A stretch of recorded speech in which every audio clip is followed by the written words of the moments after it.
Hey friends, making decisions about money is a big part of all our lives, but have you ever thought that earning and managing money isn't just a math or finance game? It actually has a deep impact on our mindset, habits, and emotions. The book, The Psychology of Money, explains that money isn't just a tool, it's a reflection of our attitudes and behaviors. In today's video, we'll break down the key points and lessons from the psychology of money so you can handle your money wisely, make better decisions, and take steps toward a happier and more secure future. This video is especially for those who want to not just make money but also save and grow it over the long haul. So stick with us on this journey. The Psychology of Money by Morgan Housel is a well-known author and finance expert. In this book, he explains 19 short chapters about money that most of us tend to overlook. It teaches us that money isn't just a mathematical topic. It's based on our mindset, patience, and discipline, whether you want to become a millionaire or just secure your future. If you want to save a little, the lessons in this book are beneficial for everyone. Money is a part of our lives that we deal with every day, but have we ever thought about how important it is to not just work hard to earn money, but also to manage it properly? Often, we form wrong ideas about money, like thinking that having a lot of it means happiness and satisfaction, or that there's a shortcut to getting rich. You don't need a ton of knowledge or expertise to invest or save. Remember, money plays a role in all our lives. There are different stories related to money. Some people work really hard to earn it but end up losing everything because of bad investment. Then there are others who just see money as a way to show off and end up with nothing in the end. The Psychology of Money says we need to understand the emotions and habits tied to our money. For example, how much of your paycheck do you save? Do you spend without thinking? Are you ever scared to invest for the future? If you can find answers to these questions, trust me, you'll make a big difference in your financial life. You're in for a big change. Now the question is, why should you watch this video? It's not just a summary of a book, it's a guide that will teach you smart ways to earn, save, and grow your money in life. We'll break it down in simple language with practical examples, so you can see that money isn't just a way to get rich, but a means to gain freedom. We'll show you how small habits can make you financially strong, and explain why patience and discipline are the keys, no matter how much you earn. So let's kick off this interesting and enlightening journey. Before we dive into the video, if you're new to the channel, don't forget to subscribe. Here, you'll find book summaries along with tips and tricks to improve your life. If you enjoy this video,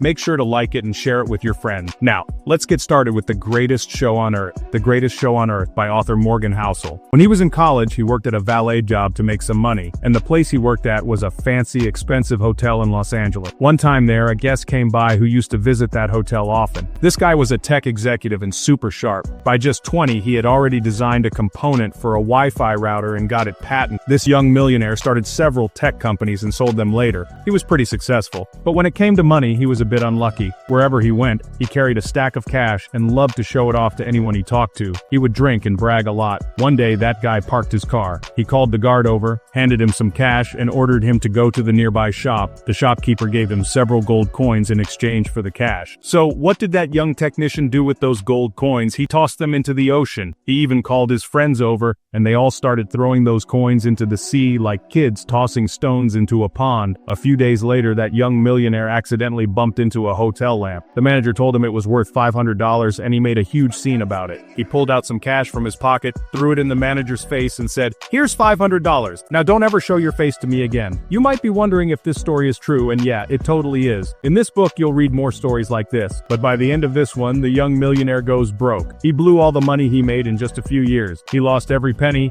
and all his friends ditched him. See, you can buy a lot with money, but not everything that really matters. You can't buy behavior, so let's hear another story. Ronald Read was a janitor, born and raised in a small town. He was the first in his family to go to school, and the funny thing is, he used to hitch rides to get there every day. Ronald lived a pretty ordinary life. For 25 years, he worked fixing cars at a gas station, and then he spent 20 years cleaning floors at JCPenney. When he was 38, Ronald bought a 2-bedroom house for $12,000. Ronald bought a house and spent his entire life there. He got married but never had any kids. When he turned 50, his wife passed away. His neighbors said that Ronald loved chopping wood. One day he made the news. That was the day he died. It was in 2014 and he was 52 years old. Ronald Read had $8 million.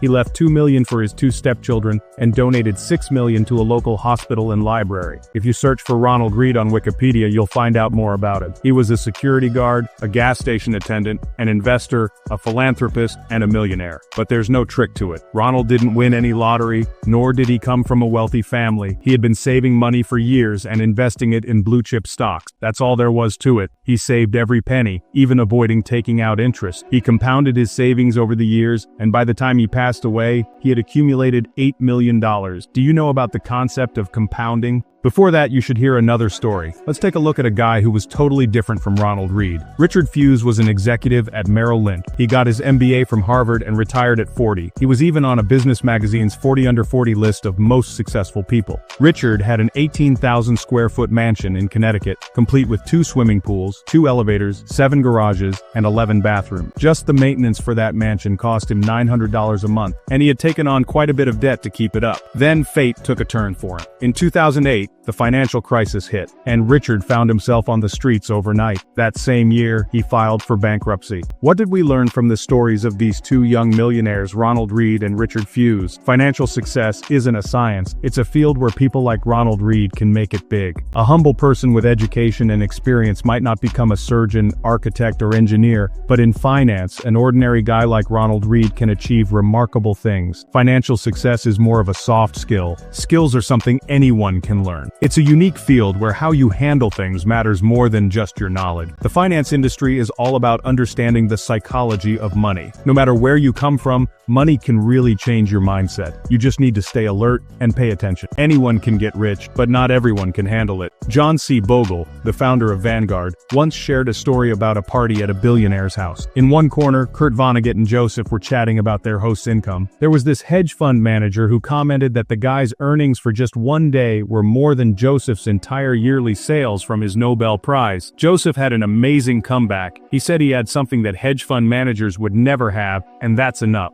Now, what's your source of income? Can you really say you have enough money? Let's dive into the stories of these 2 people. Rajat Gupta was a poor kid from Kolkata. He was an orphan, but by the age of 45 he became a CEO of a globally recognized consulting firm. One of them was the CEO of McKinsey. When he retired in 2007, he landed a big important position at the United Nations and the World Economic Forum. Rajat was also on the board of directors for 5 different companies. Coming from the slums of Kolkata, he showed everyone he could become the richest businessman. By 2008, Rajat Gupta's net worth had reached $100 million, but he was never satisfied with his money. He had become a millionaire, but now he wanted to be a billionaire. He wanted to be in that circle. Then Rajat joined the board of directors at Goldman Sachs. In 2008, when Goldman Sachs was on the brink of an economic crisis, Warren Buffett stepped up and decided to invest $5 billion to save the company. As a board member, Rajat Gupta found out about this before the public did. With that funding, the company's stock was likely to go up. Just 16 seconds after the board meeting call ended, Rajat called hedge fund manager Raj Rajaratnam. That call was never recorded, but Raj immediately bought 175,000 shares of Goldman. Hours later, the news of Warren's deal reached the public. Raj hit the jackpot when Goldman's stock shot up, making him a quick $1 million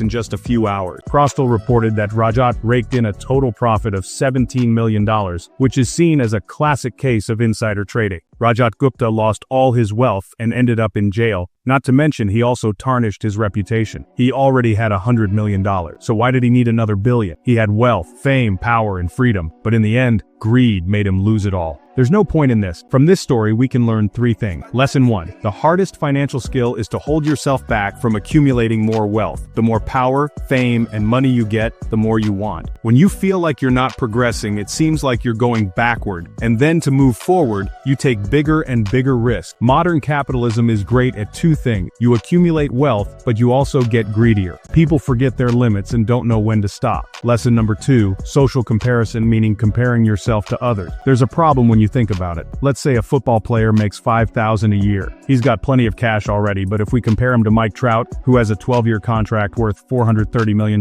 that hockey player suddenly seems pretty broke. Now, consider his fund manager, who makes $3 million. Back in 2018, the top 10 highest paid hedge fund managers were raking taking in at least $340 million a year. So that $36 million looks pretty small next to that. But if the top 10 hedge fund managers are pulling in $340 million a year, then, if we compare ourselves to the top 5, those top 5 fund managers make around $770 million.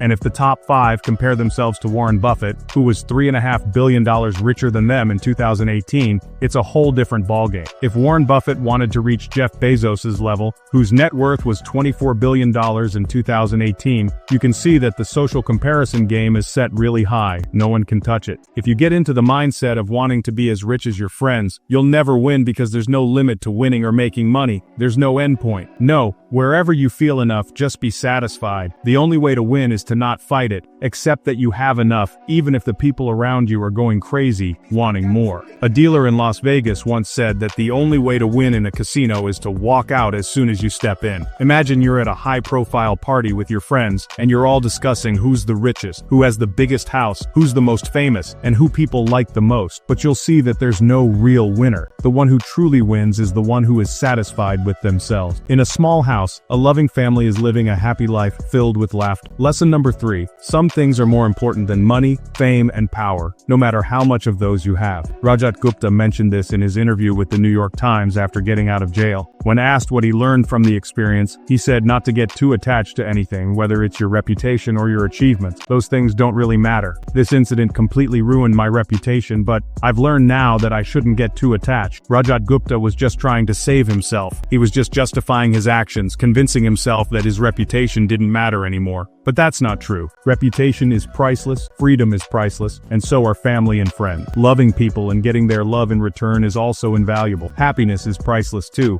but there's only one way to achieve all this. You need to know your limits. Remember when to take risks and when enough is enough. I learned that from the field of confounding and compounding. You know, the stuff we talk about can really apply to other fields. Do you have any idea why the Ice Age happened way back when? It's kind of like how compounding works in investments. Your money grows over time. By the 19th century, scientists agreed that there had been an ice age on Earth, and the evidence was so close that it was easy to overlook. But it wasn't just one ice age. Our planet has actually seen 5 ice ages, and we can date them pretty accurately today. Can you imagine the whole world covered in ice? How much energy does it take to melt ice and then cover it again? This has happened 5 times, but why did the ice age even happen? There are a lot of theories about this. One theory suggests that changes in mountain ranges affected the climate. Another theory says that ice is a natural state for the Earth, and changes happen due to volcanic eruption. However, this theory only explains one ice age, not all 5. In the early 1900s, a Serbian scientist named Milankovic studied the Earth's position in the solar system. He studied the position and concluded that the gravitational pull of the sun and moon affects the Earth's distance. Milankovic mentioned that sometimes the Earth tilts a bit too much, leading to it receiving more solar radiation than usual. Changes in the Earth's hemispheres caused it to get really cold, resulting in the whole planet being covered in a thick layer of ice. Vladimir Kapin, a Russian meteorologist, added a condition to this theory, stating that a normal tilt affects the Earth. Even during the summer, the cold had increased. It was that kind of heat where it wasn't hot enough to melt all the snow. After summer, some parts of the Earth remained covered in snow, making it easier for the snow to stick around for the coming winters. Year after year, layers of snow kept piling up until the entire planet was blanketed in snow. This is similar to the concept of compounding. Imagine you started putting 10% of your annual salary into an index fund, and your annual interest rate is 10%. So next year you'll have your salary with a 10% interest rate. If you keep adding 10% of your salary every year until 2022, you're stacking up that 10% and your interest is growing too.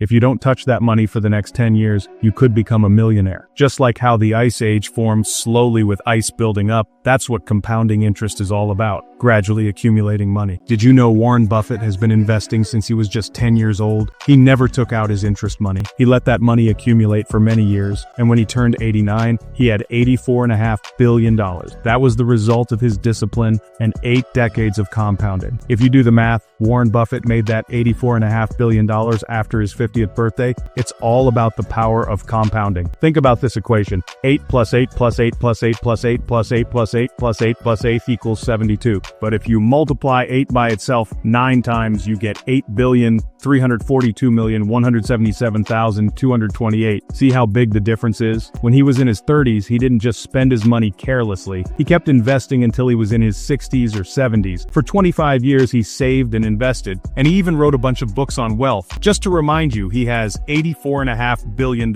He started investing at age 10 and kept at it until he was 89. If someone were to write a book about compounding, it should be called Shut Up and Wait. There's a difference between getting wealthy and staying wealthy. There are many ways to achieve success, but there's really only one way to stay wealthy. Let's learn this from the stories of two investors. Jesse Livermore was one of the best stock traders of his time. He was born in the 1800s, back when people didn't even know that anyone could be a trader. He established himself as a trader well before that. By the age of 30, Jesse had already made $100 million. Then in 1929, the stock market crashed, leading to the Great Depression. During that time, that was the news everywhere. On October 29, 1929, countless stock traders on Wall Street had taken their own lives. Jesse's family was at home waiting for him. His wife and two kids were standing at the door, looking out for him, while his mother-in-law was inside the bedroom crying. When he got home, he was in shock, but not because he was bankrupt. He explained everything to his wife. It turned out he had bet that the stock market would crash, and he was right on the money. He became a millionaire that day, October 29th, with $3 billion. When everyone was betting that stock prices would go up, JCA predicted that the stock market would crash. He ended up winning that bet and became a billionaire overnight. But Abraham had a different story. He was a wealthy real estate developer and had become a millionaire during the 1920s. Like many other traders, he placed a big bet that the stock market would keep climbing. Just days after the market crashed, Abraham was found dead. He had actually committed suicide. When JCA got into the groove and completed his story, he became super confident, just like after the 1979 crash. He kept placing big bets one after another and kept winning. JCA thought he would always win like this, but in 1933, he lost all his money in the stock market. JCA disappeared a few days later and ended up taking his own life. What happened to Abraham happened to him too, 4 years later. Just like Abraham, he felt forced to commit suicide. So you see,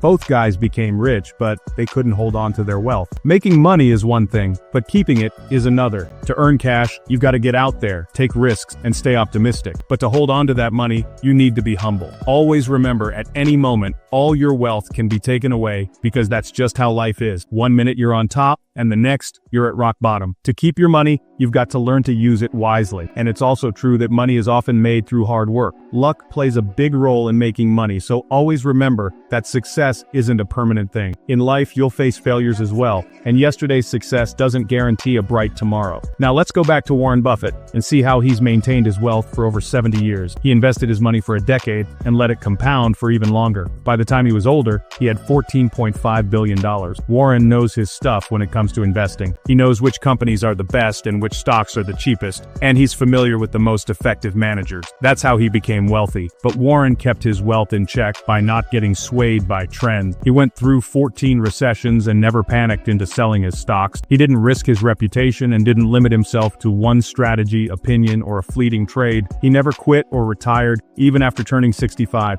He kept compounding, and that's how Warren survived. In this book, you read about that young tech genius who threw 1,000 gold coins into the ocean. You also came across the story of Ronald Read, who, despite being just a regular security guard, donated $8 million. You learned about Richard Fusco, a Harvard MBA grad and real estate investor, who lost everything during the 2008 crisis. And in this book, there's also the story of Rajat Gupta, who, despite having $100 million, faced a tough situation. He needed $1 billion more. In this book, you heard the story of Jesse Livermore and Abraham German. One of them was making $1 billion a day, while the other lost all his money. Later, both of them ended up committing suicide. In the end, you read about Warren Buffett in this book. So out of all these people, who would you want to be like? Remember, in life, reputation, freedom, family, love, and blessings are the most valuable thing, far greater than money, power, and fame. Keep in mind that the world is round, and losing and winning are part of life. Sometimes there's always something around, yet sometimes it feels like you have nothing. There are plenty of ways to get rich, but there's only one way to stay rich. So be smart, understand the value of money, and learn to be happy with what you have. In this book, we've tried to delve into the psychology and habits surrounding money. The psychology of money teaches us that money isn't just math. It's a reflection of our mindset, behavior, and decision-making process. Spending wisely, saving for the future, and being patient are crucial. If you can incorporate these principles into your life, if you embrace this, you'll not only achieve financial success, but also find peace of mind. Thanks for watching. If you found this information helpful, please like the video, subscribe to the channel, and let me know in the comments what you learned from this book. See you in the next video, and until then, take care.